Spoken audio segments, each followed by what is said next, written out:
That is Charles Dowding's greenhouse, and you see more tomatoes here, and growing the seeds here, seedlings,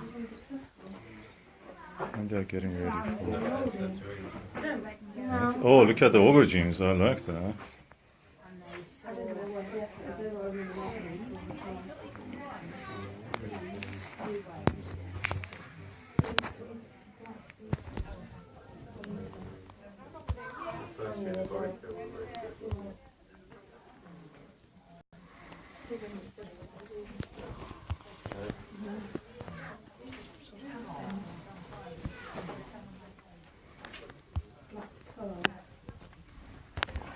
And again, in the greenhouse, we see a balance between the amount of the rows of tomato and herbs like basil.